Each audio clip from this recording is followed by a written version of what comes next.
오늘 2026년 7월 1일 코스닥이 문을 연 지 꼭 30년이 되는 날입니다.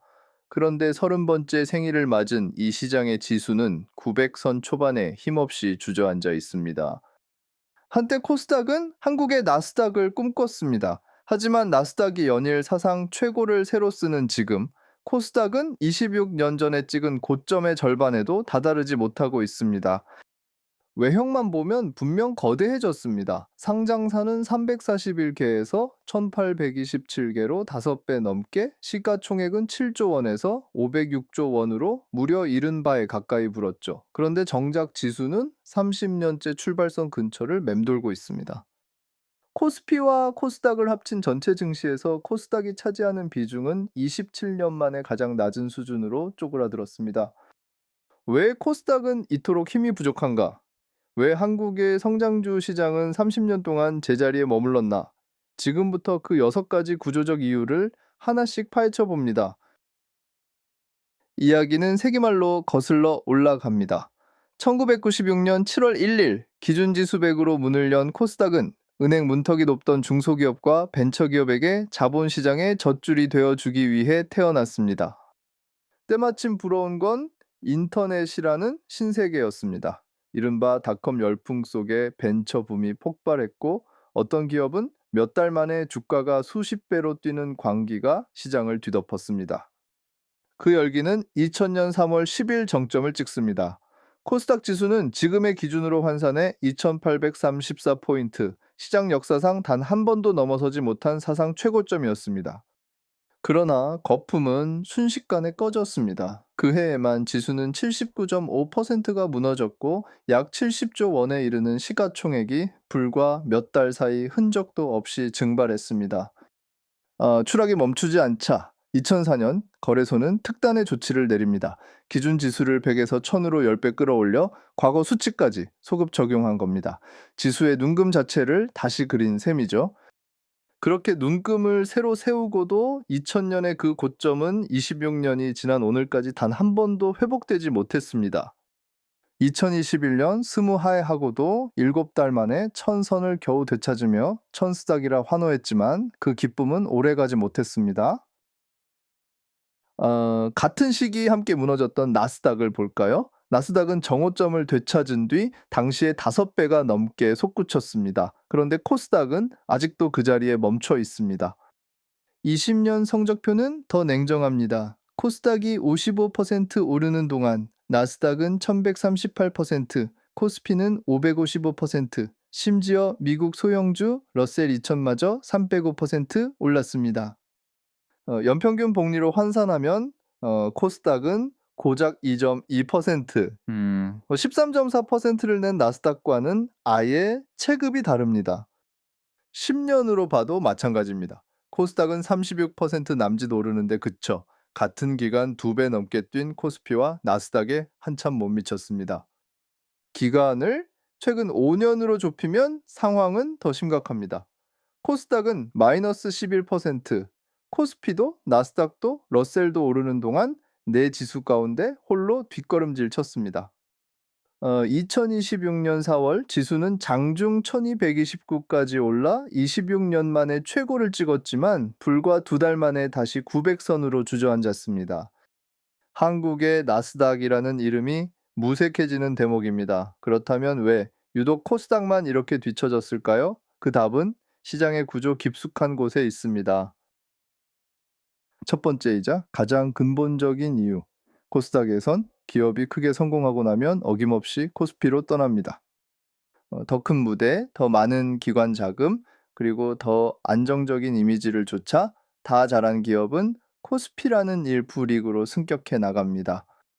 NC소프트가 2003년에, 네이버가 2008년에, 카카오가 2017년에, 셀트리온이 2018년에 코스피로 옮겨갔습니다. 하나같이 코스닥의 얼굴과도 같던 간판들이었죠. 행렬은 지금도 이어집니다. 2차 전지의 에코프로비엠과 LNF에 이어 시가총액 1위였던 바이오 기업 알터젠마저 무려 25조 원 규모로 코스피 이전을 결정했습니다.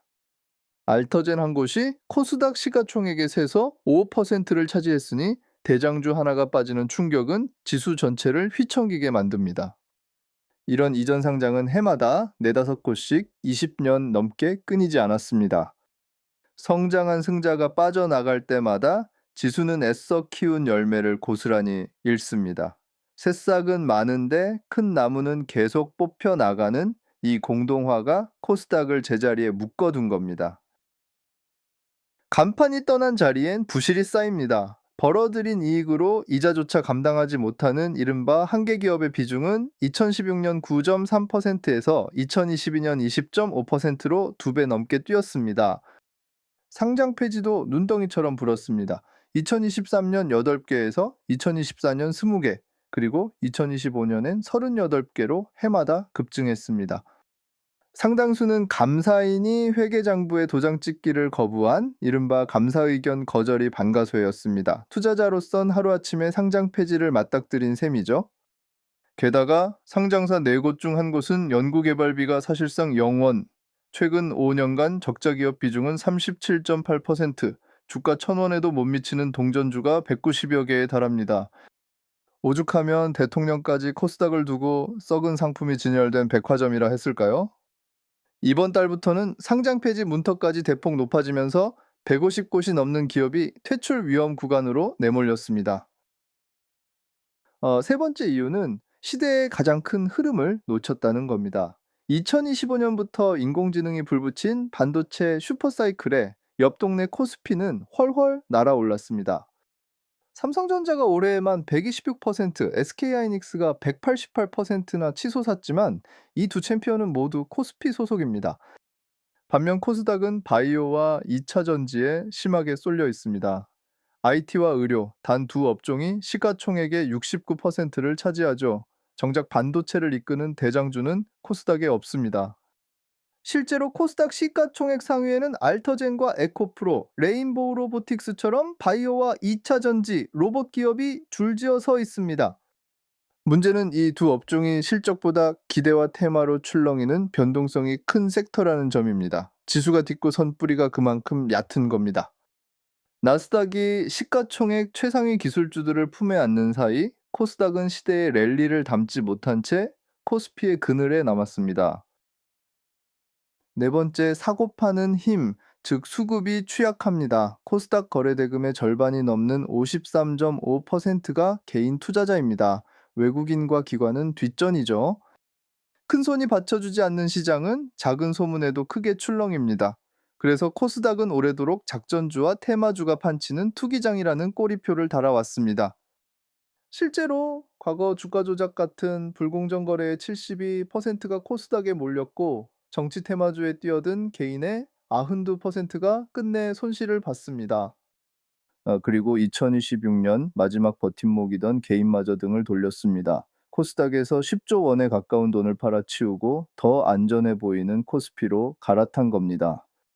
그 결과 거래대금 비중은 연초 35%에서 여름엔 절반 수준으로 반토막이 났습니다. 신뢰의 이탈이 곧 돈과 거래의 이탈로 이어진 겁니다. 돈이 빠지면서 합산 시장에서 코스닥이 차지하는 비중은 6.4%까지 내려앉았습니다. 27년 만에 가장 낮은 존재감입니다. 다섯 번째, 이번엔 정책마저 엇나갔습니다. 기업 가치를 끌어올리자는 정부의 밸류업 프로그램은 그 재평가 효과가 대형 우량주에 집중됐습니다. 밸류업 계획을 내놓은 기업 비율만 봐도 코스피는 86.8%인데 코스닥은 29.8%에 그쳤습니다. 지원책이 오히려 코스닥의 소외를 키운 셈이죠. 여기에 알짜 사업부만 떼어내 따로 상장하는 물적 분할, 이른바 쪼개기 상장은 기존 소액주주의 몫을 갈라놓으며 신뢰의 금을 냈습니다. 대주주만 바라보는 지배구조, 그리고 인색한 주주 환원, 이 모든 것이 한국 증시를 헐값에 묶어두는 코리아 디스카운트의 뿌리로 지목돼 왔습니다. 한때는 소득에 세금을 매기는 금융투자소득세 논란까지 겹치면서 개인 투자자의 불안을 한층 키우기도 했습니다. 뒤늦게 상법 개정과 코스닥 승강제, 그리고 주가 조작 합동 대응까지 처방은 하나둘 나오고 있습니다. 다만 대책의 무게 중심은 여전히 코스피 대기업에 쏠려 있고 코스닥에 꼭 맞는 해법은 이제 겨우 밑그림을 그리는 단계입니다. 정리하면 승자는 떠나고 부실은 쌓이고 시대의 흐름에선 비켜서 있고 개인은 지치고 정책마저 엇나갔습니다. 그런데 마지막 가장 아이러니한 지점이 남아 있습니다. 성과는 이렇게 꼴찌인데 값은 가장 비싸다는 겁니다. 코스닥의 12개월 선행 주가 수익 비율은 28.7배로 코스피의 2배 반에 이릅니다. 이익이 늘어서가 아니라 오직 기대만으로 부풀어 오른 값입니다. 그래서 지금의 반등은 뿌리가 얕고 위태롭습니다. 물론 길이 아주 없는 건 아닙니다. 중복 상장을 막고 부실 기업을 제때 걸러내고 주주의 몫을 지켜준다면 코스닥에도 반등의 씨앗은 남아 있습니다. 30년이 남긴 교훈은 분명합니다. 승자가 떠나고 부실이 쌓이는 이 구조를 근본적으로 바꾸지 않는 한 천스닥의 환호도 또 한 번의 신기루로 끝날 수 있습니다.